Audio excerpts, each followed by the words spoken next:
Ketua Laksri Kalimantan Barat, Revi Azhari SJ, bersama Ketua SBMI Kabupaten Sambas Sunardi ingatkan potongan dana program Indonesia Pintar atau PIP terancam pidana. Pemotongan dana program Indonesia Pintar atau PIP dilarang dilakukan. Pemotongan dengan alasan apapun dan tindakan ini dianggap ilegal dan dapat berujung pada sanksi pidana. Seperti peristiwa yang terjadi pada murid-murid yang mana didampingi orang tuanya, ada 2 desa dan 3 sekolah dasar, diperkirakan sekitar kurang lebih ada 400 murid yang menjadi korban pelanggaran seperti pemotongan dana PIP, prosedur tidak transparan, dan penggelapan dana PIP oleh oknum sekolah di wilayah Kabupaten Sambas.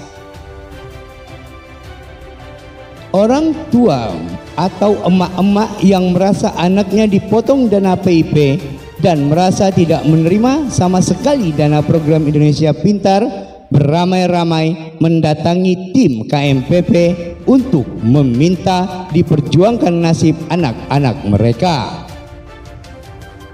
Dalam memperjuangkan hak-hak rakyat kecil, Laksri dan SBMI juga mengatakan akan tetap terus bergerak dalam memperjuangkan dana program Indonesia Pintar yang memang hak dan milik mereka dari pemerintah untuk rakyat Indonesia, khususnya juga untuk Kabupaten Sambas. Tetapi sangat disayangkan terjadi pemotongan dan digelapkan. Revi Azhari dan Sunardi juga memberi keterangan yang menjadi terlapor di Kejaksaan Negeri Sambas adalah: yang pertama, kepala sekolah; yang kedua, operator sekolah; yang ketiga, ketua komite sekolah. Dan yang menjadi turut terlapor adalah yang pertama, Kadis Pendidikan; yang kedua, Sekretaris Pendidikan; yang ketiga, Kabid Pendidikan; keempat, Korwil; dan kelima, Dinas Sosial. Izin terkait hari ini mendatangi kantor Kejaksaan Negeri Sambas atas laporan apa yang dibuat? Yang jelas ini kita Laksri, Lembaga Anti Korupsi Saudi Brigade Republik Indonesia yang tergabung di KMPP, hari ini kita secara resmi melapor ke Kejari Sambas tentang pemotongan PIP Kabupaten Sambas. Kita lapor secara resmi. Jadi sebelumnya langkah-langkah apa dulu awalnya yang pernah dilakukan oleh KMPP? Sebelum-sebelumnya itu kan booming di beberapa media, di medsos. Sambil itu berjalan, dari KMPP yang tergabung di KMPP kita mengumpulkan data-data, bukti-bukti dulu. Dalam hal ini, dalam minggu ini kami beranggapan dokumen sudah lengkap, data sudah lengkap, kami melaporkan ada beberapa sekolahan ke Kejari Sambas. Jadi laporannya tadi siapa yang menerima? Sudah diterima dari Kejari Sambas, dari resmi. Jadi harapannya dengan laporan ini bagaimana dari Lembaga Laksri?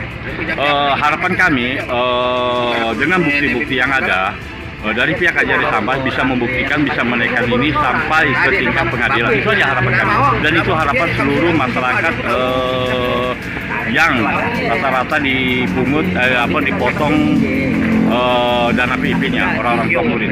Harapan itu mereka tuh harapan ini naik ke pengadilan.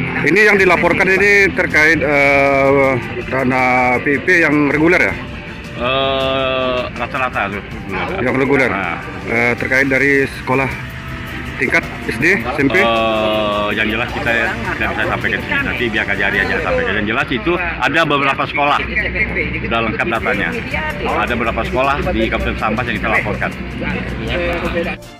Dari KMPP, Polisi Masyarakat Pencari Keadilan, hari ini kami datang ke Kejaksaan menyampaikan laporan resmi terkait penyalahgunaan penyelewengan bantuan dana PIP di Kabupaten Sambas. Yang ini ada 3 berkas yang dibawa dari yang terjadi dari tahun 2018 sampai tahun 2022. 2024 ini ada penggelapan, penyelewengan dan pemotongan.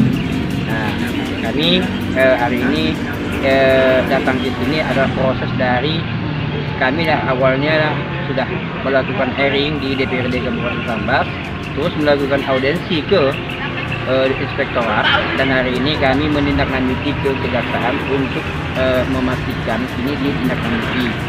Gitu. Bukti-bukti apa aja Pak yang dibawa?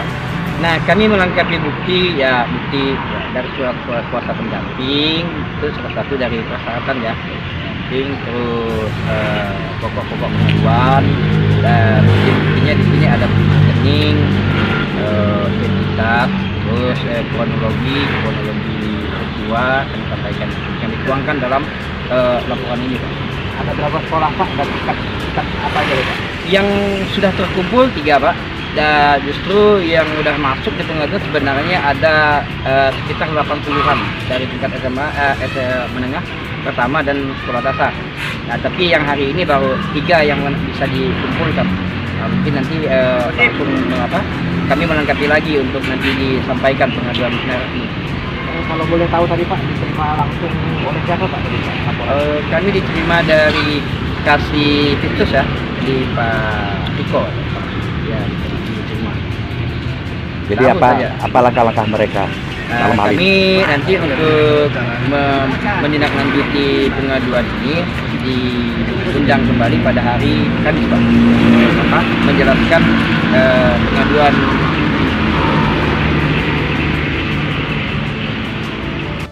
Di akhir wawancara, Repi dan Sunardi juga mengatakan, walaupun esok hari langit akan runtuh, kasus program Indonesia Pintar harus sampai naik ke pengadilan. Sebab dalam kasus pidana, bukti lebih terang dari cahaya. Kabupaten Sambas, GNTV Indonesia mengabarkan.